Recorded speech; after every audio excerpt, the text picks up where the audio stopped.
Hi, welcome to the Future of Fitness podcast. I'm Nick Corneal, the founder of Trainer Plus. On this podcast, we focus on the intersection between the fitness industry, technology, and healthcare. The aim is to take an objective approach to the business of fitness using science, math, and research to have a very real conversation about the state of the industry and how it is evolving. Today with us, we have Carl Ulmer. Carl is the Director of Operations for L&L Fitness Group, which represents the Club 16 Trevor Linden Fitness, She's Fit, and Orange Theory clubs in BC. It's about 16 clubs. And with BC being the first fitness clubs to open in Canada since being shut down for COVID, Carl's responsible for overseeing their reopening back in June. And since then, that means he was responsible for reopening the first major chain of gyms in Canada under new guidelines. Carl's also a national board member of the Fitness Industry Council of Canada and has been a key contributor to the reopening guidelines and rapid response plans, as well as having plenty of good insight and firsthand experience that he has shared with other gym owners and operators. So Carl, thanks a lot for joining us today. Well, I appreciate those. Those are kind words. Thank you. Yeah, thank you. Absolutely. Well, you've been a real key contributor. Maybe by default a little bit, just by the timing of it. I think everyone's really appreciated the stuff you've done and taking the lead and learning and sort of putting it on it. And that's why, I was excited to have you on here today. Just a lot of our audience, both trainers and gym owners, plus, the general public, is just really, really interested to hear about what has happened at gyms, and as gyms sort of are still continuing to regain public trust on the safety of everything. So to hear from the perspective of somebody who has been on that side of it, opening it, dealing with the operations side, dealing with cases, dealing with all of that stuff, I think it's a really important conversation to have right now. Yeah, and I appreciate that. And I agree. I think one thing I'll mention that you made me sound like a hero. I wasn't at it alone. I know we were the first large chain to open up in Canada, but every Friday we have our FIC meetings, and there's a lot of experience, a lot more old people on that call than me, and they brought up a lot of experience, and I think we're all in it together and all rooting for each other, and we still are. So I had a lot of support despite being new in my role and having a pandemic happen about 3 or 4 months after I took over the operations of Club 16. There was a lot that was new to me, but also to everybody. So I appreciate everyone's contribution in our industry in ensuring that we were able to open in a health and safe way, as well as prove that there was an appetite for fitness within fitness facilities that June 1st opening date for us. Yeah, and we'll talk about that a little bit in terms of what has happened here in Canada. I think it's a really good story that has not been told outward too much. So we'll get into that a little bit. And yeah, nothing like a crisis to really kind of get you going right in a new role. And hopefully one of the things that I keeps coming up in some of these conversations within the podcast and with me on the side with other people is just also what an opportunity there is here for the fitness industry. And I think that's the most, one of the as people have now gotten reopened and now that shift in mentality, open survival, and now there's like, okay, but there's also this really big opportunity. So we'll get into that too a little bit as we go. So why don't we start? Let's go back to the start and work our way through the timelines in terms of your experience over the last 6 months. So first of all, what was it like for that first decision to shut down, and what were the factors that kind of played into that? About 6 months ago, I know you, like most of the gyms in Canada, made the decision to shut down ahead of the government telling everybody they had to. So just curious about like how that decision went down and what were the factors that went into it. Yeah, sure. And in most of our clubs' cases, in the areas our clubs are in, we were never mandated to shut down. So it was a decision for fitness facilities in a lot of cases across Canada on their own to shut down, because it was a responsible thing to do. And I remember our last day of operations was March 17th. I remember on March 16th, our ownership and executive group at L&L Signature Fitness got together, and we needed to make a decision because about a week and a half to 2 weeks prior, we had obviously increased our hygiene practices within the clubs and the cleaning. We didn't know where this was going, but I think on the 16th, when I believe it was the 16th that Canada had a nationwide state of emergency declared, and schools in Quebec and Ontario were being shut down, it was a responsible thing for fitness facilities to close. So it was a tough decision because we knew that we had a road ahead that we didn't know the direction that road was going to take us. We knew that we were going to take a heavy hit in terms of our revenues as an organization.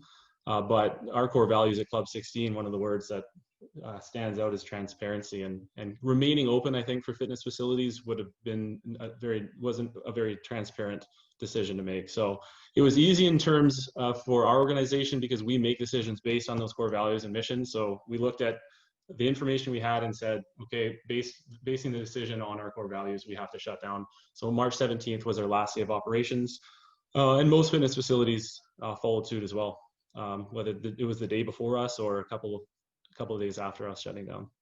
Yeah, and I mean, let's maybe dive into that a little bit, because you were relatively new to the Fitness Industry Council of Canada at that point in time. Been on some calls for some time, and you know, I myself, not being a gym owner operator, and somebody who is at times critical might be the word, but I think just very honest about what is good and bad in the fitness industry. I was really pleasantly surprised on those initial calls to hear what the tone was from all, and this was from the biggest chains down to the smallest, you know, the smallest one-off clubs, in terms of that conversation that happened. And maybe the audience probably hasn't heard much of this because they weren't on the calls, but you know, let's go through that conversation a little bit. I remember it starting with people saying, listen, I know we want to stay open, but for the sake of public health and safety, we need to shut down. And that was where the conversation started. And I think it was, I can't remember which of the big chains it was that sort of put that out there first. And there was zero, you know, pushback from anybody. There was nobody that sort of said, no, we need to try and keep the membership dues or the revenues going. Yeah, I mean, what was like being in that, you know, being, like I said, relatively new to those calls and to the industry, what was your sort of take on that? I actually get goosebumps thinking about it. It was a devastating time for our business, but it was a moment that I became very, I guess I've always been proud of the fitness industry and being a part of it, being a part of physical and mental health and all that comes with. But I was just so proud that all of the fitness industry came together. And I mentioned that on our calls numerous times and on the Health and Fitness Day as well. I think it just brought a new perspective for me as somebody who I claim to be younger, but you know, somebody that's coming into the fitness industry to see all the people that have been in operations and the club owners for such a long time. It really shows that, you know, we're in health and fitness to help people. And I think that's probably where the underlying decision was consistent across Canada. Was we had a common goal, which was to make sure that we could make people healthy and safe. And when it came to this pandemic, we didn't have the answers. We didn't know what was going to happen or how this virus affected us. So we had to make a decision based on what we didn't know. So we stuck with all of our values, and that sort of, you know, like I said, just gave me goosebumps thinking about it. I was so proud to be a part of those discussions with everybody across Canada. Yeah, me too. I think it was, you know, one of those times where everyone was really tested. And I think that, you know, there's always that public perception of the fitness industry. You know, the bottom line, a lot of time taking precedence over, you know, health outcomes or results or those things. That's always that balance that people are having where, you know, they've got to drive enough business to stay open and make money. And sometimes that the public perception of the industry is that those bottom lines, that sales is what drives everything over, you know, health and safety and outcomes and results in gyms. And I was, you know, to see that where there was zero question about that, right? Like revenues, they knew revenues were going to go, they knew it was going to happen, they knew it was going to be a tough road ahead, but it was just like health and safety comes first. And that was, I think that was one of those things that I was really impressed with. And I think everybody was really happy because this industry has, you know, we're always competing against each other in a lot of ways, right? So to see everybody kind of come together collectively on behalf of the industry, for the most part, there's obviously exceptions to that rule, which we'll talk about. And then, so the next step in that from coming together was the development of those guidelines. Started in one province, then morphed into the next, and then BC was the first one to sort of officially reopen. So those guidelines that had come, you know, through it, then you kind of helped formulate those final guidelines that came nationally and went from you first, and then to the government to get reopened. So just maybe talk a little bit about, you know, what was your experience like working on those guidelines, and then, you know, what it was like working with the government, or, was there that feedback loop, or how did that kind of evolve as you guys got ready to reopen there at the start of June? Yeah, and when you say me, I know you mean Club 16. I don't want to take Yeah. credit. There's we have Rada Johal who has a heavy influence, and our president CEO Chuck Lawson as well, and then our executive team came together. We all came together and worked on this. And I think the best move we made is we right away built a strong communication and relationship with the health authorities in our area. And it was interesting because they did a lot of listening instead of a lot of telling, right? So we were saying, here are the things that we can do. Here are the things we already do as fitness centers. And here are the things that we think we should do based on the information that we see. And I share this in my safety training with all staff. And when we onboarded, I think it was upwards of 190 staff members for June 1st reopening, I shared this with them. We had heroes out there, essential workers that had already established guidelines while the pandemic was going on, like, grocery store workers. And, I remind my staff, especially right before we opened, if you're nervous about this, understand that people are going to start coming to fitness facilities and they're going to get used to the new norm. Just like when you first walked into a grocery store and you said, oh, what is all this deckling? And why are there arrows on the ground? And why is there a bunch of plexiglass up? And why do I have to hand sanitize my hands? You started becoming used to that. So when people go to the grocery store, they're just used to that. So that's what we were trying to create. And work with the health authorities on creating and show that it's possible. So we did a lot of talking initially, and here's what we can do, and here's how safe we are. And they did a lot of listening. And we were pleased to see that once they came out with their mandates or guidelines themselves, Fraser Health and Vancouver Coastal Health, they mirrored a lot of ours. I think the Fitness Council of Canada's are above and beyond. Yeah, for sure what the guidelines are in terms of capacity, in terms of distance, hygiene, and protection. But we were pleased to see it sort of mirrored what we had already been working on and establishing with them. So we were very pleased with the feedback we got from the health authorities and their willingness to hear us out. They were willing to talk to us consistently, week on week. And here's what we're looking at now. And what's this contact tracing thing you're talking about? Oh, okay, well, here's actually how we can help. It's already put in place in fitness facilities, right? So that was great. It was a good experience for sure. And it actually prepared us in a big way to open up our doors on June 1st. Prepared me, I guess, to be honest with you, because pandemic, COVID-19, these are new things to me as the leader of operations. And it was great to be able to work closely with them on setting guidelines. Yeah, and by contrast, for those who don't know what some of the other roles that I play other than Trainer Plus, I was organizing the Ontario Coalition. Ontario was the last province to open, and Toronto specifically was the last place in Canada to reopen. So it was really interesting to be on the other end of the spectrum where, the group, you guys in BC had already opened and under these guidelines, and then it almost like moved from west to east. Yeah. Went through Alberta and Saskatchewan, the East Coast opened, and then Ontario and Quebec were the last ones. But it set a precedent for us when we approached the government here in Ontario to say, hey, look, this is what they've done in BC. This is the national guidelines that eventually it evolved into that national guideline FIC document. And what I remind people of when I'm in conversation with people who aren't in the fitness industry necessarily, and they're still skeptical of like the health and safety, is the fact that those guidelines that we sent to the government of Ontario were far above what they ended up kind of coming back with after they talked to their health people. And most gyms are actually following much stricter guidelines than the government kind of laid out. They're going above and beyond, as you said, what actually is being mandated from the government, and really being very conscious of it.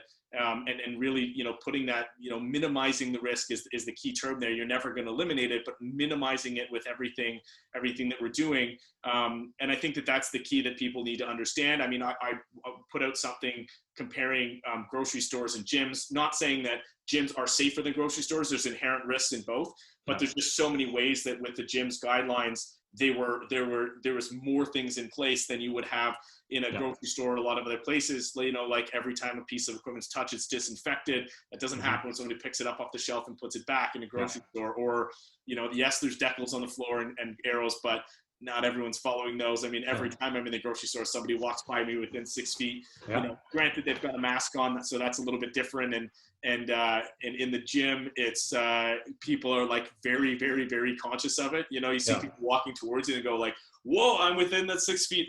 Halo, I gotta move to the left and get around. So it's definitely was interesting to see the difference, and being at the other end of it, because it just made it, we just said, hey, look, this is what everyone else has done. And so Ontario just kind of went, okay, that looks good then, other than putting in a few little hitches that we had to work through. But it was really interesting. So once those guidelines were in place, you know, you had an idea of what you had to do, you were given permission to reopen.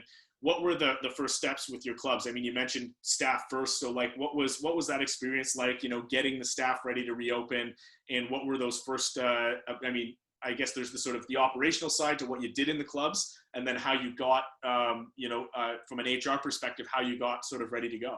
Yeah, that's a good question. I guess for the physical club locations, the first thing we did is we actually got an engineer on site to determine a 6-foot radius. We actually used double that, so like a 12-foot radius. How many people would we be allowed to have at each location to create that 12-foot radius for each member? So we determined that capacity number, and then from there we took a look at the obvious items. We shut down every second piece of equipment. Where we couldn't have 2 meters distance, we would move pieces of equipment apart, or we would shut them down. Certain pieces that you'd be sort of allowed to move around in the past, like benches, etc., we would put decals down saying this does not move under any circumstance, basically, just to ensure that we were creating that distance. We shut down our showers. We shut down our water fountains. We didn't open with tanning. We didn't open with our massage, hydro massage lounges. We didn't open with personal training. We didn't open with group fitness. And the reason behind that is we really wanted to limit the amount of controls that we had to monitor when we first opened up our facilities. We wanted it to be our members coming in and physically working out, and then gauge that first. How is that going? Are we staying distant? Are we hygienic? Are we protecting ourselves and others? And how are our staff feeling about that? And what I did was a layered approach over time. Once we reopened our facilities, every single change that we would make operationally, so let's say we wanted to open tanning, I would communicate with our frontline staff on what they were comfortable with. I would put an addendum together, so sort of a memo with an announcement of the change, and I would have our leadership groups out in club discuss with each of their staff members what that change was. We're opening up tanning. It's to limited capacity. This is what that means. This is what it means for you. This is how you keep yourself safe, and how we are keeping members safe. And every staff member signs off on any change that we've made throughout the guidelines. So I touch on that because I'll move to the hardest thing, which is always the people. It was a lot about belief and trust. We had to have had a lot of belief and trust in order to open all 14 of our facilities on June 1st on the same day at the same time. And, you know, for the last, 3 or 4 months prior to the pandemic, that's what our leadership group focused on quite a bit. Our in-club leadership group, our executive team, and myself, we talked a lot about how we could build trust amongst each other. Because we knew as leaders that in order to create positive, quick change in our facilities, whether it had to do with metrics or service, we wanted to be able to facilitate quick change, and that takes trust and belief. And so, we were lucky enough to have that when we reopened with our leadership group. We were able to bring back all of our frontline leaders. We closed pre-pandemic with 37 GMs, FMs, and AMs, and 35 came back. So that was a necessity. So that was great. And because we had the belief and trust from our frontline leadership group, so did their staff. They had the ears and hearts of their staff. So we needed not only to make it safe and healthy for our staff to come back, we also needed to make them believe that it was safe and healthy. And so we had mass communication start going out via email, reaching out to all of our staff. We offered every single staff member in our organization their position back. But we also needed to be creative because our personal trainers weren't coming back to personal train because we weren't launching personal training. But we also needed more people in our facility to support being what we call being kind and reminding. Being kind and remind on our protocols and guidelines, because this was all new to everybody. So we actually utilized our personal trainers in the first 2.5 months in a new position that we created for them and for us. So it complemented both us and our personal trainers. They came back as what we called member assistance representatives, MARs is what we call them now. And they came back and they were just in club reminding, being kind, supporting people of coming in and out of the facility, working with our capacity controls. So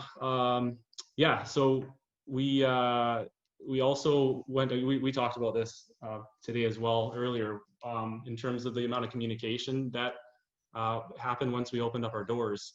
we had probably about 5 to 6 times more communication coming into our club, whether it's about freezes, what are your guidelines, what does this mean for my agreement, so agreement inquiries. And I'm not kidding when I say about 5 times the amount of communication. So we became really creative again, and we created a position at each facility, a new position to accommodate the increase in communication called a account specialist. And their only priority was to be available and responsive. That was it. And so they're dealing with the uptick in the amount of communications to our clubs. And I think that was really important. I know I'm getting into something I wanted to talk with you about a little later, but it was important for us to do that because we do now hear that a lot of fitness facilities, not a lot, there's some fitness facilities that take a long time to get back and communicate with members. And that's something that we definitely are proud that we stepped outside of the box and just created that new position. I was even thinking we needed a call center, which probably we did need, but we didn't have the time to really put that together or the resources. We didn't know sort of how the pandemic was going to work. So we created it within our facilities. So yeah, I mean, we have an amazing group of general managers and fitness managers and assistant managers that just love what they're doing and love their staff. And it was very hard work. We were up against a pandemic. We were in the middle of a pandemic and a CERB, a $2,000 a month payment that we're up against. And so we're all very proud of being able to open up our doors on June 1st and proud of my leadership group. And I could talk about that for hours, so I'll stop and allow you to speak. Yeah, no, it's all good. I mean, I think that was one of the biggest takeaways. One of the most memorable things in all the calls was when you first started opening up, how many times you spoke to the rest of the group, the rest of the gym owners who weren't open yet, about how key it was to have that transparency from the top down, and how you put such a focus on communication and over communicating and getting everybody into the process, and how that transparency and making sure all the staff was on the same page with the why, the why you're doing these things, not just the how, and getting that buy-in. And I think how well it benefited you. And I think a lot of people learned from that. I know there was a lot of gym owners that just weren't sure. They were afraid, like, how do they communicate to their staff first? How do they get that? And you set a really good example of it. And you kind of, I think, touched on what my next question was going to go into, which was, once you got open again, being the first gym chain open, everyone was curious how it went, and you learned a lot of lessons on the fly that you kind of shared with everybody. And the biggest challenge I think you hit on, which was all of a sudden there was this huge flood of communication. The biggest challenge was, not necessarily like the members being not following the guidelines or not knowing because you over communicated those, but it was just all this communication was coming at you and at your staff, and having all of the staff so bought in and onto the same page helped really deal with that. And you're right, there was a few things there to dive into kind of as the conversation goes on, in terms of stuff we've heard across the industry too, and stuff that I think everybody can work on and doing better. But what do you think out of all that? Other than that, what do you think some of the most positive surprises from the process are once you got opened up again? Yeah, I would say that I would compare it to, I think it's an Army SEAL theory or somewhere along those lines. I'm not really good at remembering these things. I remember the meaning behind them, but I think something like Army SEAL say when you feel like you've given 100% and you can't go anymore, there's always 50% left in the tank, or somewhere around there. And I always remember that and relate it to this pandemic, because I think before the pandemic hit, myself, the executive team, everyone at Club 16 and She's Fit, we thought we were working very hard and we thought we were working very smart. But when the pandemic hit, we realized we could work a heck of a lot harder and a heck of a lot smarter. And I think that's one of the things I'm grateful for learning, is that there's a new reality of how hard and smart everybody can work, and a new focus on health and safety as well. So I think the real positive for our group is that, like, we've come out of this stronger. We didn't break down, we didn't fall apart, we didn't melt down. We continue to have our challenges. We continue to have our expense challenges. Our expenses have obviously gone up. Staffing costs have gone up, cleaning costs have gone up, and not necessarily every revenue source has continued with that trend as well. So that's all been challenging, but we have a stronger group than ever now because we've gone through this pain. I guess it's like working out. When you work out your bicep, you're tearing your muscles and they grow back stronger. And that's how our group looks at this. And so the positive is that, and I think that's with everything in life. Like I have a family and 3 kids, and we've gone through a pandemic too. And there are certain things that we didn't think we were capable of before this pandemic, and now we have a new outlook. So I think that's a positive for everyone in every aspect of life, is that we're stronger now. We're not through it to the end, but we've proven that we can get through a heck of a lot, man. That's a big deal, to shut down businesses for as long as they had to be shut down, and for everyone, the Canadian businesses to open back up and come out of this and keep working to stay alive. That's amazing. That's the Canadian spirit. Yeah, absolutely. I mean, yeah, I use the analogy for individuals of like the strongest people have to lift the heaviest weights. And so I think everybody was forced to lift a lot of heavy weights here over the bit. And it's interesting you mentioned the Canadian thing. Obviously, we're both Canadian and have that perspective. But I do have a number of customers who are in the US. And in those conversations, talking to them, telling them what's happened up here, like how we've dealt with it. Obviously, there's a pretty big contrast between how the U.S. has dealt with the pandemic compared to us up here in Canada, but also just how the industry has dealt with it, how people kind of shut down, worked together, and then built back up, so that it's a very different perspective. And hearing some of those customers in the U.S. hearing like how we dealt with things, and then how now not just in the fitness industry but in general the economy is. One, I don't think it relative to other countries, not just the US, the way the government dealt with things in giving money to the people to spend and keeping money moving in the economy, made, I think, reopening and then taking this phased reopening, as opposed to trying to rush and get everything open at the same time and then have setbacks like they had in some places in Europe, for example. It just, I think, made a lot of Canadians kind of proud to do it. And when I talk to customers from the US and from Europe and other places like that and say, well, this is what has been happening here, because it just is a topic of conversation, whether you like it or not. It kind of comes up and you ask, like, how are things in your area? Like, are people back? Are gyms open again? And it is definitely a point of pride in terms of how, I think how everyone's dealt with it and what's now happening. And obviously there's still some big challenges ahead to keep building on what we have done and build that up. So you touched on one thing. I'm just curious, without getting into too many specifics, what was the reaction from members? Like, what was not, have to get into the exact numbers or anything, but obviously everybody took a hit in revenues. Not everyone, you didn't get, you never get 100% of people back right away. But what was it like initially? And then how did that progress over these last, these first couple of months? Okay, so yeah, that's a good question. I think we were in a unique, a lot of clubs were in a unique situation here out in BC, just with the dynamics of some clubs shutting down. So we did see an uptick initially in terms of sales. Like our June, July, and August were record-breaking, to be honest with you, in terms of membership sales. Now, on the other end of it, like I mentioned, we just recently, about a month and a half ago, reopened our personal training, so that revenue stream wasn't there at all. But we had great numbers. We still have great numbers, and I think that the biggest thing that I shared with our group on our weekly calls, because like you said, you go from East Coast to West Coast, and eventually, West Coast is open. You get to BC, we're open, and we're open for business, rah. But you still had people in Ontario and Quebec that hadn't been open yet, working their butts off to try to keep their businesses alive and reopen at some point. It was great to be able to share with them that there was an appetite for fitness, whether we were getting record-breaking sales because of our unique circumstances in BC or not. We still had a lot of people wanting to join our facilities because they wanted to get into a building and work out.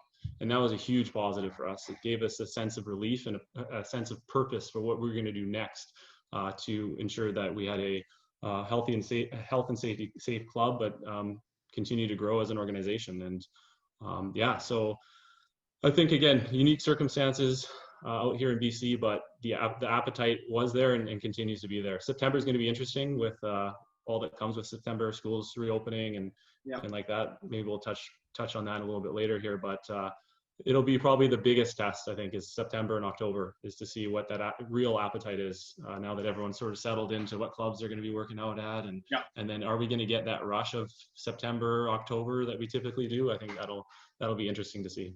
Yeah, we'll get into a few of those sort of we'll do a little bit of prognosticating in terms of what we see moving forward, both from our two perspectives. But before we one more thing, I want to mention one more thing actually on that is our online membership sales doubled.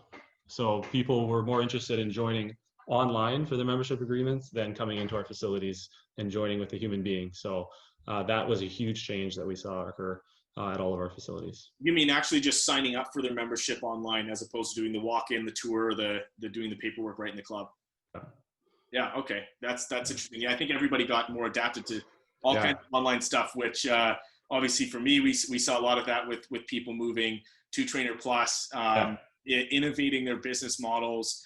I think for gyms themselves, it's a slower move. It was just like, let's get reopened and see what happens first. And now, and again, we'll get into some of this, like where we see things going in the future, because people did shift to some more online stuff and some new revenue streams that way as well. But before we get there, let's deal with sort of one of the biggest questions that I've been getting from people, and I think everyone's really curious about, which is, inevitably there's going to be positive tests that happen in your club. A member gets tested positive, they let you know, or someone lets you know, like the whole process of it. And I know you guys have had some. So, what was it like dealing with that first positive test? Or, how many, I guess the question is like, how many check-ins have you had? How many positive tests have you had to deal with in your clubs? And what has the process been like when you've had one of those? Sure. Yeah. So we've had, since we reopened June 1st, we've had almost 1 million check-ins company-wide. And we've had 4 exposure cases, meaning somebody has possibly had COVID-19 while they've been in our facility. So what happens on our first one, actually, I'll share with you. I was preparing for this, maybe over preparing for this, to the point where when the health authorities ended up getting in contact with me with our first possible exposure case, I was actually like, "This is okay, great, let's go." Like I was using these positive words, like "great, awesome," and then I realized, well, I'm talking about COVID-19, not so great. But I was excited about being prepared and ready, and I think again, our industry was prepared and ready for it. And I think we weren't the first, second, or third club to get a COVID-19 exposure. We were down the line, but once we had one, we were definitely prepared. And so health authorities contacted us and they worked with us. And what happens here out in BC is they let you know the day and the time, and they don't share with you, obviously out of protection, the name of the member that tested positive. They share with you when they were in the club, the times that they were in the club. And at Club 16, it's as easy as pulling a report for those times, slightly before, slightly after, pulling the names, all the email addresses, and immediately emailing those members with a letter from the health authorities that they've created, and then a letter from Club 16 to remind them to keep distance, hygiene, protection, and a reminder of all of our guidelines. And then we have open communication from there. And one of the biggest things that I've come to understand working with the health authorities is that it's not only what the health club operators know about guidelines and know about COVID-19, it's also about the members who test positive. So they're heavily communicating with the people that test positive through contact tracing. They're finding out what businesses they're in the last 14 days. And then they're asking the public, what do you know about businesses' guidelines that you've been in? And so the key to success in my mind is a strong relationship with your members, a strong education for your members on your guidelines, so that one, they're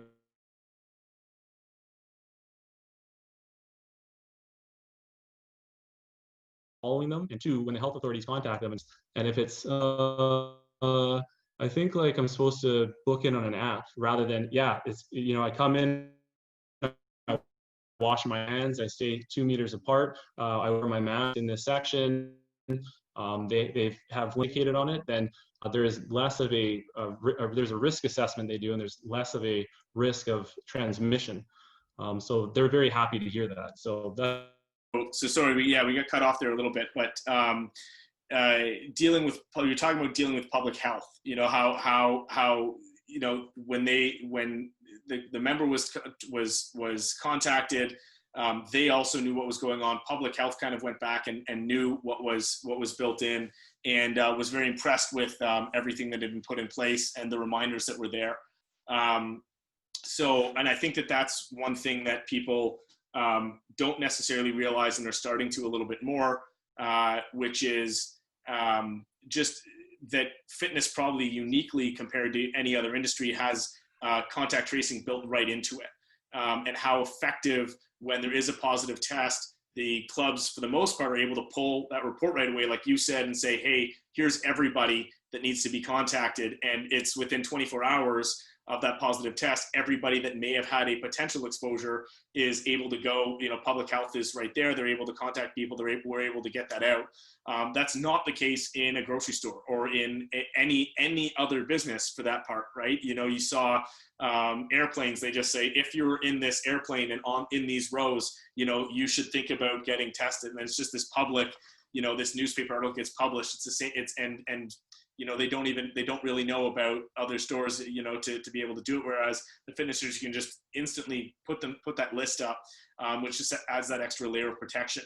So it's really positive to hear that public health was so impressed with the guidelines you had and how quickly and responsive you could be to that. That was one of my questions, was how are the interactions with public health and sort of dealing with contact tracing? But it sounds like, they kind of took it and just ran with it.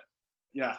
So anyways, I was just sharing that, they talk to the member, they talk to your front of house staff, and they talk to you, and they make a risk assessment on who needs to know and when. And they've also communicated clearly that they don't want to cause panic where there isn't a necessity for panic. They ask members not to take tests, not to go get tests, but they do ask you to observe yourself for symptoms of COVID-19 over the next few days, and that's it. So, and you say like within 24 hours, I'm talking fitness facilities in our industry send this message out within the hour of health authorities telling us, because that's how quickly a report like that is to just pull and start contacting people. And people have been responsive.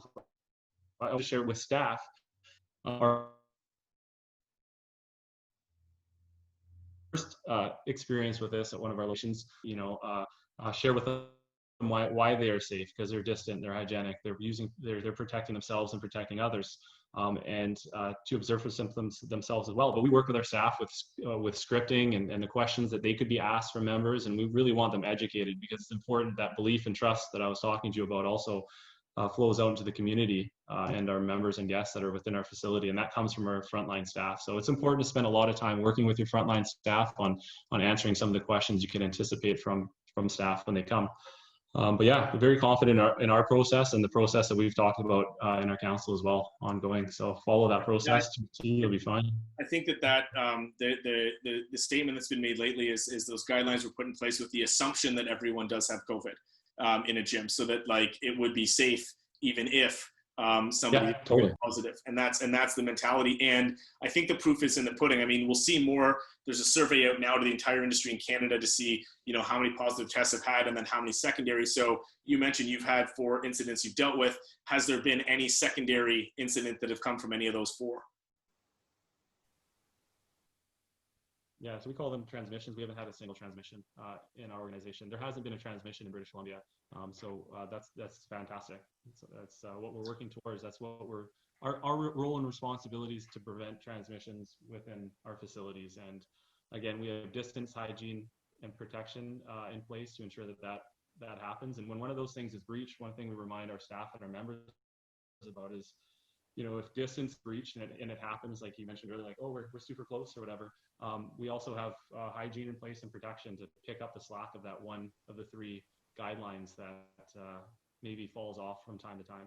So yeah, if somebody sneezes into the sleeve of their arm and you're, that's sort of a breach of, let's call it hygiene, you're protected because you're distant, right? So we have all 3 of these measures in place so that we can anticipate one of them breaking down at one point while you're in one of our facilities. The other 2 are going to pick up the slack and ensure that you're safe and healthy.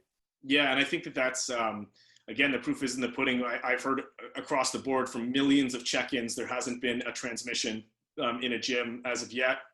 The only incidents where there was one was in a facility that was not following the guidelines, and it was it was very public, and it was very, it didn't serve anybody very well. But once it was dug in, it was very clear that they were nowhere clear to what the guidelines were exactly. And that was it. And so I think that's been, again, real positive, and something that the public there hasn't been too many stories about that, right? About how many, how little transmission there's been, or how the first positive story I've seen yet was the last week. There was the Ottawa health person said there has not been a transmission in a gym or a restaurant or on public transit. And that was the first time someone said something very positive that went into the press about that. And on a couple of podcasts ago, we talked with Dr. Greg Wells, who's a respiratory illness researcher, and he went through the science of how COVID spreads. And when he went through the science of it, he also had looked at the guidelines and thought he was very impressed with the guidelines that the fitness industry had put into place. He highlighted where the risks were, where the elevated risks were with what we know about airborne transmission. But the fact that facilities, for the most part, are so big and people are this spaced out and the air is recirculated, and people have a limited time in that facility, so they're limiting any potential exposure as well.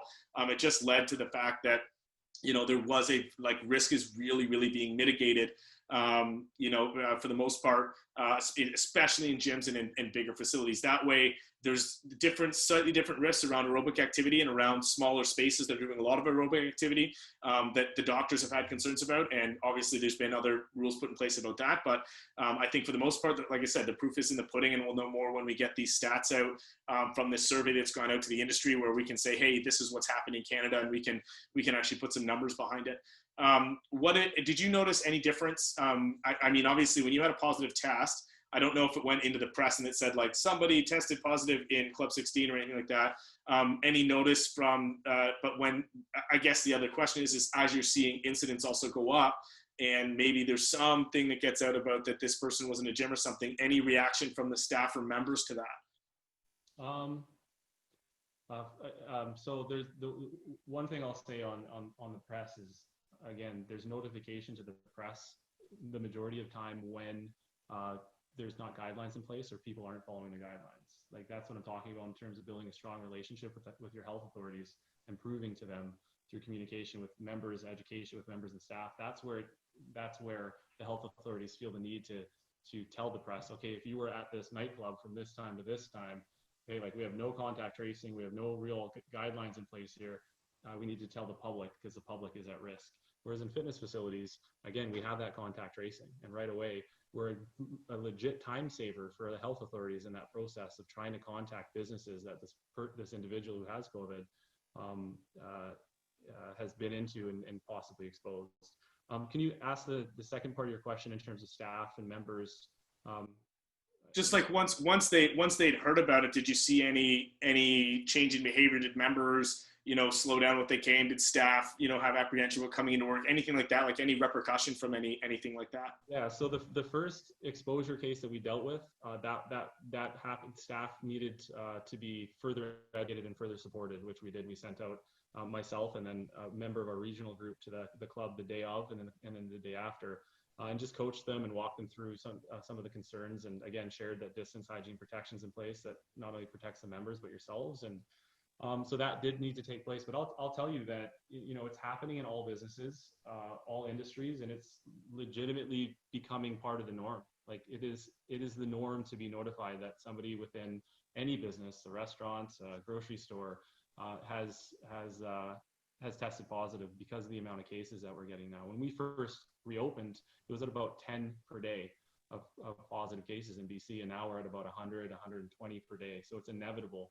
And so all those 100, 120 people per day, they take a look at the businesses that all 100 of those people per day have been in for the last 14 days. So you can imagine that's upwards of probably 1,000 businesses that the government in BC has to contact on a daily basis and do contact tracing for and see if there is even contact tracing. So again, I'm confident in the fact that as an industry, we're at the top of the list in terms of relief when they find out where somebody's been. Oh, it's a gym, fantastic, good, there's contact tracing. Yeah, well, and that kind of hits on another thing that we kind of talked about before we started recording, which is we've also seen the other side of it, right? There's everybody that's following these guidelines and these standards, and we've seen it, but there's also been some places people not necessarily doing all of the right things on behalf of the industry, and hearing some cases of that. So maybe we touch on that a little bit. What type of things have you heard or seen, from other people or other challenges that are coming from other people in the industry as well, like not yourself, who are being as diligent as they are? Yeah, I think I would just want to remind people don't allow yourself to be misinformed, and don't misinform other people through the activity of misinforming yourself. I remember initially when we reopened, there was a fitness facility in BC that started taking pictures of their clients and members of their staff, not 2 meters apart or more. And in being in contact with the club owner said, well, we're considered a bubble. Our doctor, our health authorities have said you can keep a bubble, and we're considered a bubble. And then I had to remind them that no, gyms are not considered your bubble. You are not in a public facility and saying all these people that are in this gym with me today, they're in my bubble and I can go back and have my own bubbles. That's not how it works. So I think that we need to ensure that we're not misinforming the public. You know, clubs are not a bubble. There are capacity limitations for all fitness facilities.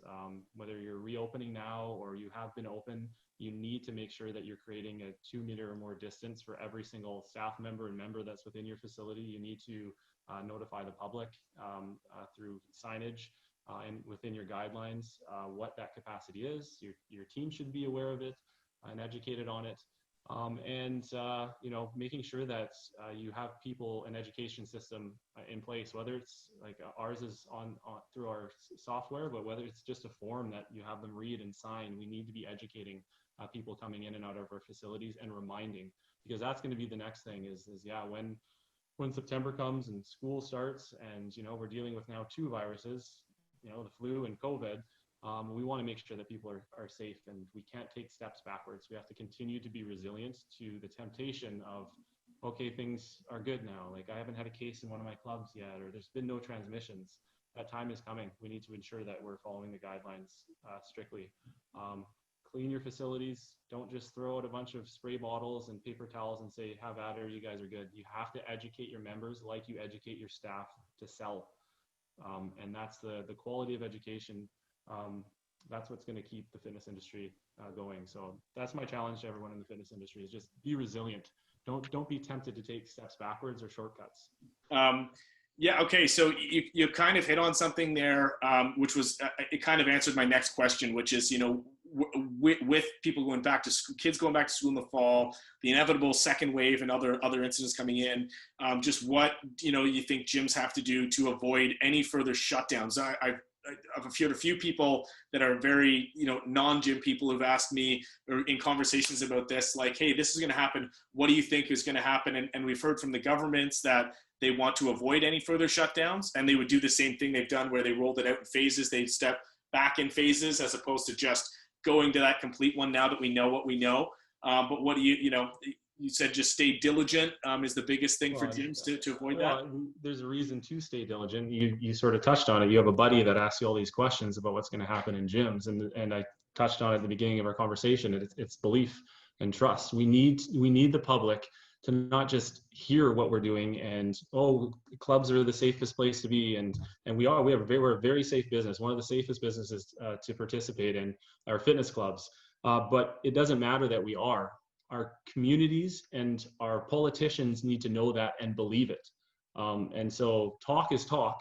And it's great, the information that's coming out now on these polls and the statistics, all positive news for clubs, but we need our communities and our governments to believe it.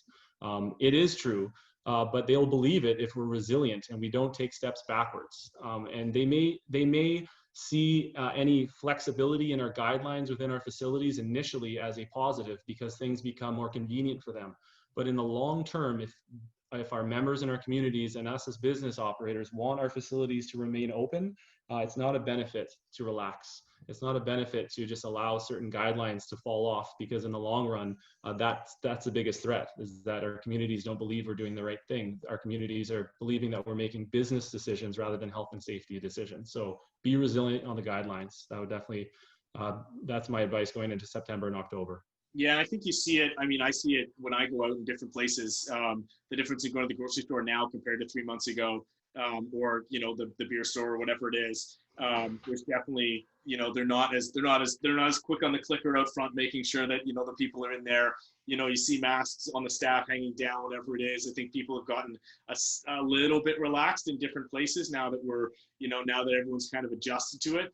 And I think it's still relatively new for the fitness industry, so they're still being pretty diligent, but you know, now more and more people are coming back. It's harder to maintain those bubbles, and I think you're right. It's just about maintaining that diligence, making those reminders, Absolutely. making sure people are still following along with the same stuff, spraying things down, doing all those things. So I think that's a good reminder to everybody in the industry. So looking forward now, and this is sort of what most of the podcast is about. Although we've talked with a lot of COVID related topics lately, obviously, but it is the future of fitness. So let's talk a little bit where we think things might maybe heading.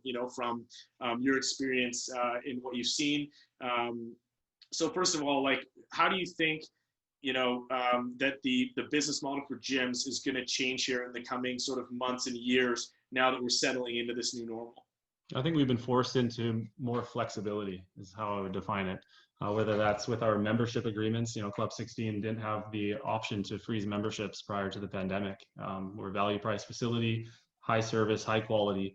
That administrative process just wasn't there for our members. But we've been forced to become a lot more flexible. So I think you'll see more flexibility when it comes to the services that we provide and allow. That's not flexibility on guidelines, obviously, as I just got off of that rant, but definitely flexibility in systems and administration and membership agreements, contracts, if you will. And I think the other thing you'll see and is happening is clubs are really trying to find additional revenue streams outside of the four walls of their facility.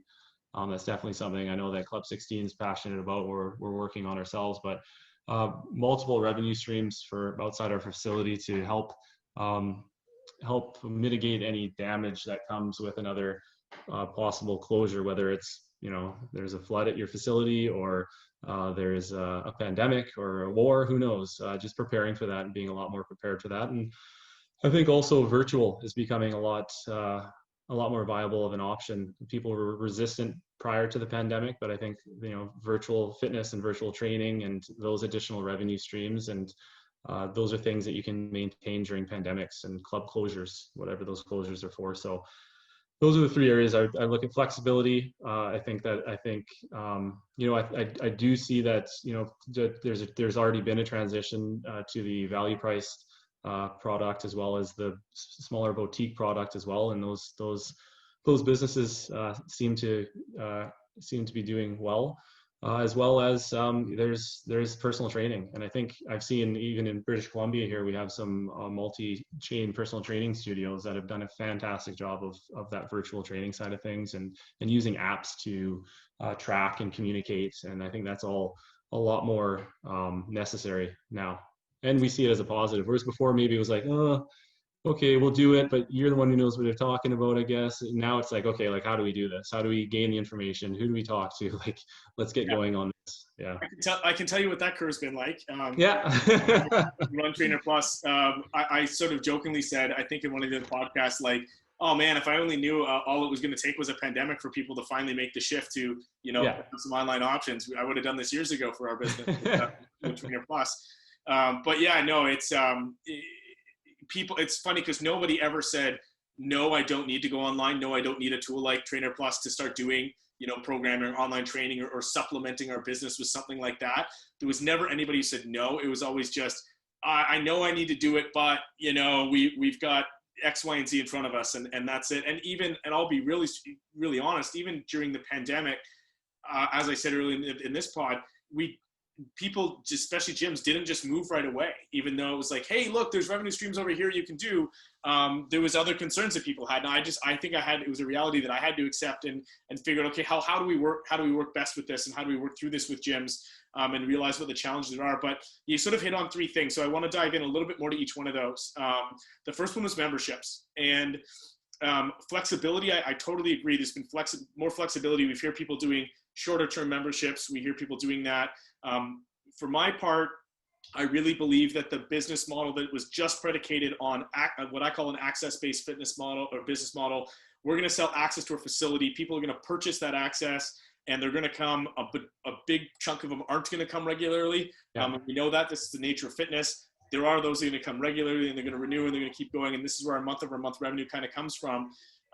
With memberships, the membership pool kind of shrinking to some extent, just because there is a portion of the population that doesn't feel safe coming back, isn't going to come back. They figured out how to work out at home or online.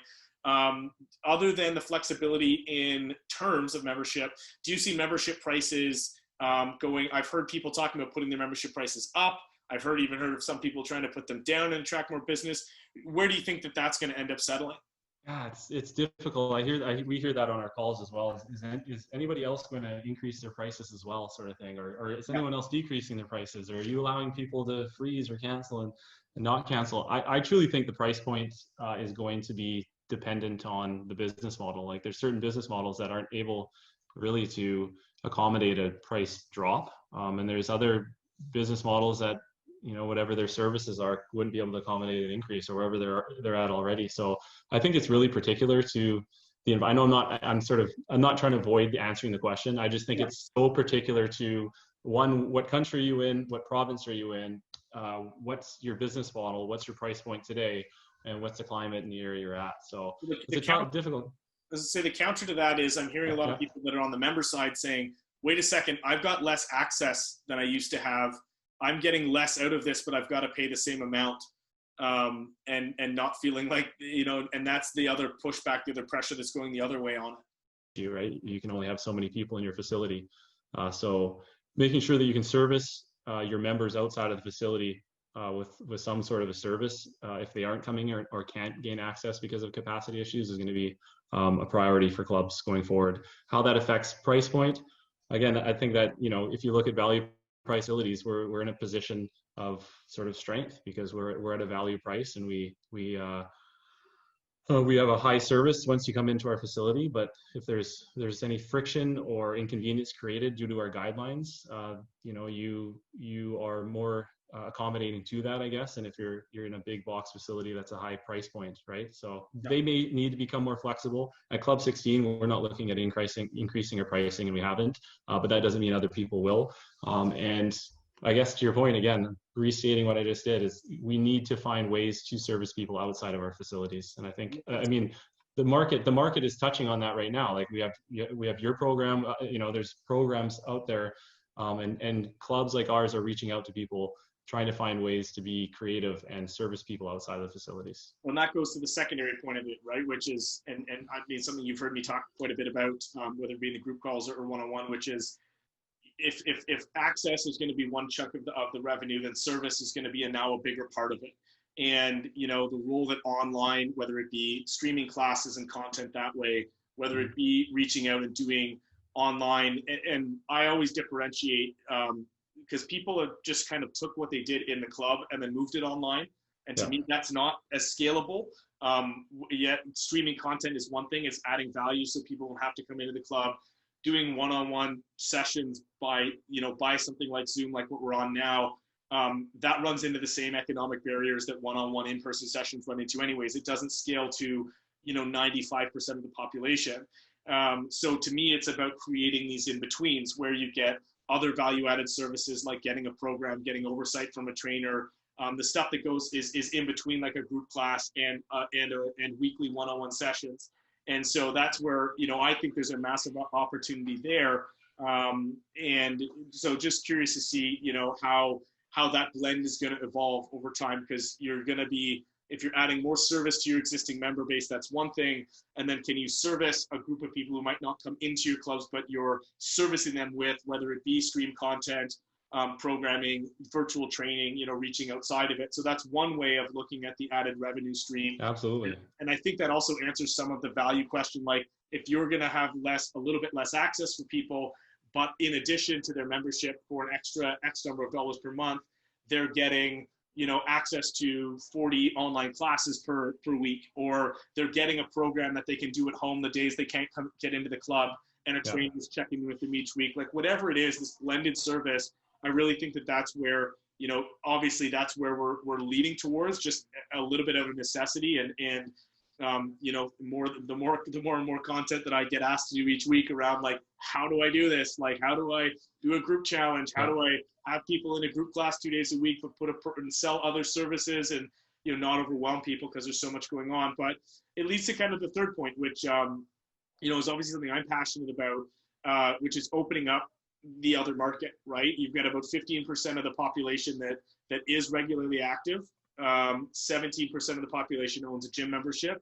So that puts, 85% of the population not active enough if they have a membership, and 83% of the population that doesn't have a gym membership. Now they might be active in other ways.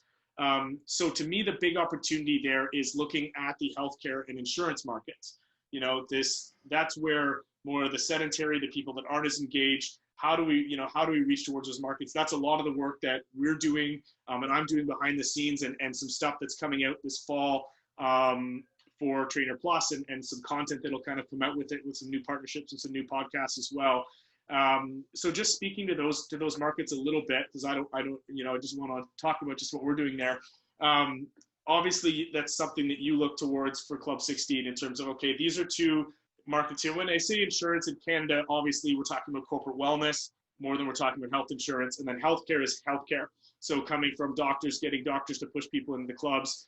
Obviously, we've seen a lot of research that shows that if people are active and healthy, their immune systems are higher. They've got more resistance to COVID. They deal with it better. They heal faster. All of those things with it.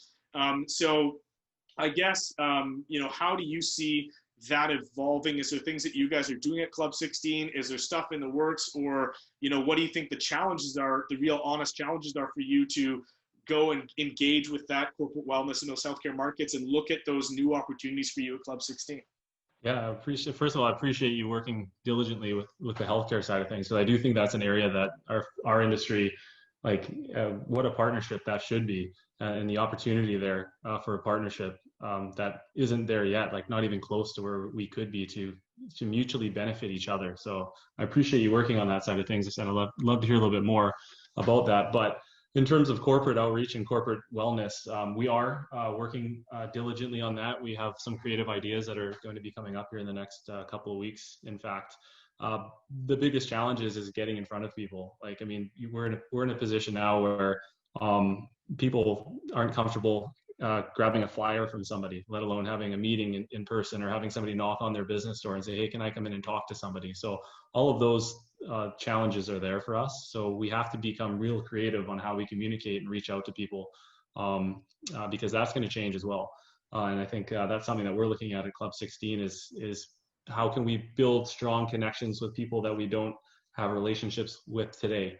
And we're looking at other industries and how they've become creative with that. I don't want to share too much today about that because it's new to us. And but I think that's going to be the biggest challenge. It's like you can't just stand, even in your club and hand out flyers anymore. People don't want to touch them. There's a pandemic going on and like that. So we've become creative, and I think that's it. You have to become flexible and creative with your programs and structures and get out there. But the wellness thing, it's huge. I think that we haven't even touched on it, and I agree with you on that. From basically what I've seen, our industry is, knock on a doctor's door and, hey, can you let them know that, we're an option for them if they need support with what they're dealing with, whether it's mental health. But I think there's more to be done there and more relationships to be built. So I challenge you to continue with that, because that would be a highly effective way to help people across Canada. I'll speak more directly to that stuff in both circumstances. And I'm happy to share some of the stuff that we've learned and preview some of the stuff that's kind of coming down the pipeline. I think that the challenge in corporate wellness is one that it can be taken advantage of from the fitness industry, just being very realistic about what businesses are facing. So their whole staff is now working remotely, and that never happened before. So before, wellness programs were predicated around subsidizing a gym membership from a gym that was close by to the office, or running an in-house boot camp, and giving them a wellness spending account. These are the types of things that they've done, and those don't work anymore. So now looking at ways of giving people, and this is what we're seeing more of and starting to see some pickup on here, which is if they're subsidizing their people getting access to content. So, hey, everybody has access to this content, and it doesn't matter where you work out, doesn't matter your fitness level, your fitness goal. Here's something that you can get as a value add that you can do from home, or you can do if you do go to a gym nearby you. So now they're more universally beneficial. It's something, we have a whole corporate wellness package that we give to gyms and trainers who then reach out to businesses they know, and they sell. The first starting point is just giving them premium access to our exercise and workout at the other side of our platform, which is Fitness Plus, and it evolving. So it's just here's some content for your people, and if they want to get a program from a trainer, they can. And we're starting to see some pickup on that, because as we said, companies are saying, okay, someone's working remotely, If I can get them a program they can do at home and someone's holding them accountable to it, a trainer's holding them accountable to it, that's the best form of fitness they can be doing right now. And so that's the type of wellness we're seeing that start to evolve. It's slow. It's really slow, but it's now people are starting to do it. I was surprised at how many newsletters, weekly newsletters I saw send out from like companies that weren't really like, you know, companies that were just like, hey, everybody, here's what you're doing working at home. And hey, here's 5 exercises you can do. And it was kind of thinking like, right. where did these 5 exercises come from? You guys are a clothing company or you know, whatever it is, right? And so you started to see that. So there's a real opportunity, I think, engaging with content and online programming. On the healthcare side, the challenge, I'll be really blunt about the challenge. The challenge is that the healthcare industry does not trust the fitness industry. And it's because the healthcare industry is evidence-based, it's patient-centered, and it's long-term behavior change focused. And the fitness industry tends to be somewhat unregulated, and it is sales-driven and very sales-focused and sort of more of a short-term focus as it has, and that's where the gap exists. So what we've learned is to close that gap down. If you can, the number one thing we see healthcare people like about some of these partnerships we're about to launch and some of the stuff we do is that people have a range of options that start at free, because a lot of people that are sedentary need help. They don't have the money to dedicate to a personal trainer, or not even necessarily a gym membership in a lot of cases. So is there lower cost options they could get started with? And using technology to kind of get people started down that pathway. And they want to see those long-term health outcomes tracked in an app that can show like what the progress was over time, so they can see proof in the pudding. And that the behavior change approach is really, really key. You know, that they're taking, that it's about the patient being empowered to take those journeys, because they know it's a series of little steps that gets them into behavior and lifestyle change. And a lot of times walking into a gym is not the first step, and it's really intimidating. So it's really about understanding the dynamics coming from healthcare and meeting people where they're at. So we're doing a lot of things on that front, and we'll talk more offline, you and I, as obviously we're both Club 16, but I think that's the challenge. That's the challenge for the fitness industry. The fitness industry knows that fitness is the number one form of preventative care, and they want to help, but they haven't understood the language and the perception from the other side for a long time. It's starting to happen now, and I think that, again, there's a huge opportunity for the fitness industry to adapt and start to realize this, but it's going to take that realization. It's going to take the fitness industry taking a hard look at itself and realizing why that bridge doesn't exist right now, and what we need to do and what they need to do to sort of reach across to that place. And part of that's also going to be health specific programming, which is another thing that I'll preview now here. Not you know, this is close enough in our pipeline that we'll be putting out a specific content app that has health-based programming in it, and we'll have programming and libraries for trainers to use that are qualified to deal with specific health conditions. And that's another thing that I think is a big thing. You know, generally, yes, fitness is better for health. That's good. But the more specific the program can be to say, hey, we've got a trainer on site who deals with you know, cardiac rehab, who deals with diabetes, who deals with knee and hip replacement, for example. And we've got content that comes from experts that we can have a trainer that does that. So I think it's sort of that two-pronged approach. One is generally having options that are going to be more accessible and more affordable for people, and knowing that those people aren't going to be pushed too hard at the start, which is a really hard thing, because we just know how our sales processes have always worked, and that's a real adaptation. And the other thing is dealing with health specific, you know, content and trainers and being able to speak directly, because at the end of the day, it is the 20% of our high risk population that is 80% of our healthcare costs. Yeah. And our doctors know that, and our healthcare system knows that. So it's going to take some work, to be honest with you. It's going to take some work in people adapting. And it's why we've gone from a sort of, here's our tools, everybody, and here's how you can do it, into evolving where we're going, which is just like, here's how it's done. Everybody, you know, come play together in this sandbox. Yeah. And that's what we've had to learn. And it's been some years of hard fought knowledge that we're about to sort of manifest in these next couple of months. So I'm excited to get it out for sure for people. And I'm curious to see, you know, now that you guys are through this, like how quickly do you think you can adapt to this new type of stuff, or how much there is an appetite for it? Yeah, well, there certainly is an appetite for it. We're connecting this week, I think. So yeah, just definitely side of the there's an opportunity there for sure, and I love how passionate you are about it.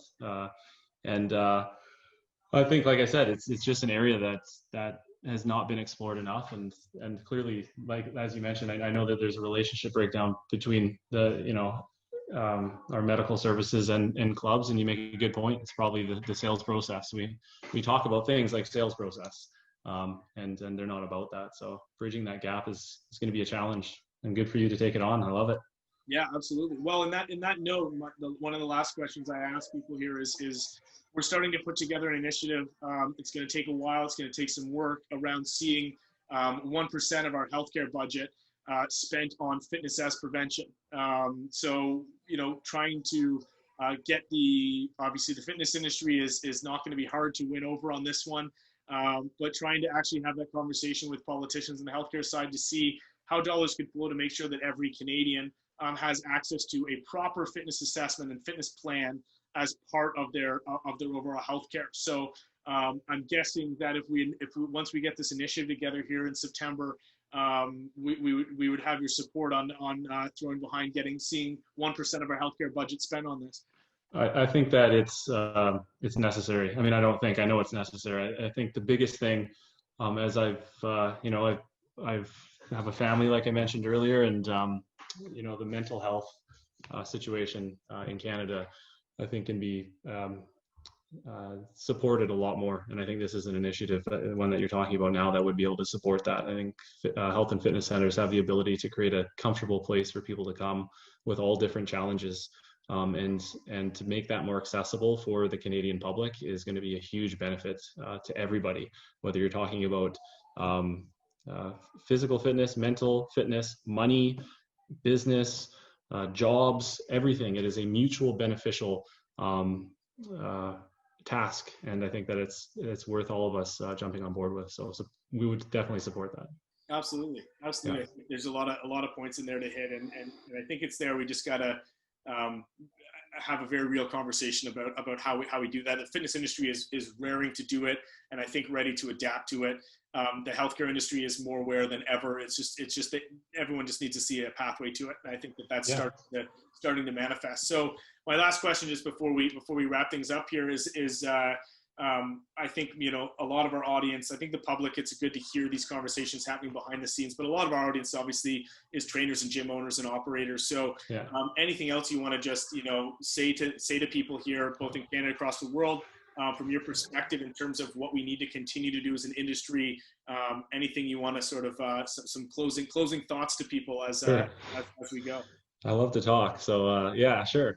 So I think there's two things I'd like to leave with, one of which is I just love the camaraderie that's being built across the fitness industry. I mentioned that earlier. Despite the fact that we're competitors, we're working together to be a strong value to fight the pandemic. And I think that that's inspiring for people like myself that are continuing, and you too, I'm sure, Nick, like we're trying to grow our businesses. We're trying to we want to be inspired.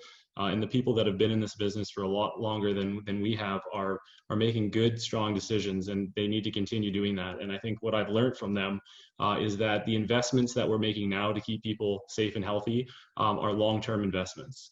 And maybe we think like what's happening tomorrow, what's happening next year. But what I'm learning is what's more important is, expenses are significantly higher in terms of keeping things safe and healthy within our facilities. But the strength in our brand will be significantly stronger over the next 4 to 6 years if we continue to do the right thing. So think about your brand, think about the investment that you're making today as a long-term investment, that at the end of the pandemic, if there's an end to it or if it just continues, regardless, your brand is going to be so much stronger if you're doing the right things right now, making the right decisions. If you don't have a mission in place, if you don't have core values in place, create them and make every decision that you make going forward based on those values or virtues or culture or mission. And I think that's the best advice I think I can give is investment today is for tomorrow. And we got this. Let's keep going. And that echoes actually a lot of what content that I put out too about taking a long-term approach from the training side to people's goals, not being so in a rush to try and sell that big package up front, that if you actually invest in understanding what they need now and giving them options to what they need today, but making sure that conversation is ongoing, that you're having that conversation every 30 days and people are able to scale up and down based off of the results they're getting and having options, that if you might sell a little bit less converting to this new business model, but it'll build more over time. Yeah. And so it exactly echoes, what I think the overall bigger challenges are that gyms are going through. And I think it's a good chance for me to plug to any fitness owners and operators out there who might be listening to this, to get involved with the FIC, with the Fitness Industry Council of Canada. There's a lot of great work that's been happening from everybody collectively, but the more people are involved in that, the better overall that group can do, and that we can do for the industry, and represent, have a solid front for the government, for the press, for everybody, for the public as well. So encourage people to get involved in that. And on that note, I just want to thank you again, Carl, for joining us and giving us that operator's perspective in terms of what's happened on the gym side of things through COVID. If you're in the Lower Mainland, you can check out Club 16 and She's Fit. And if you're not, you can still check out their website and social channels and find that there has been content that they put out from the training staff as well. Where should people look to connect with you with your clubs, Carl? Yeah, well, I mean, our website for sure, but I'll share my personal email address, Carl, Carl.Ulmer, UL as in Michael, ER, at LLSFG.com. That's L as in Linden, L as in Linden, S as in signature, G as in group, F as in fitness.com. And what's the website for your clubs? TrevorLindenFitness.com and She'sFit.com. And it's the same on the social handles, right? Yeah, that's right. Fitness and at She's Fit. Great. So also look out more for more podcasts and videos from me and for Trainer Plus. Subscribe to our YouTube channel for all of our video content, which includes tutorials, webinars as well. And you're able to subscribe to the Future of Fitness podcast. You can find it on Spotify, Apple, anywhere you get your podcasts. You can check the description for links to our channels. And please share this with other fitness professionals and people that might be curious about the conversation. And if you're a trainer, gym owner, check out our tools at trainerpl.us. Thanks a lot and happy training.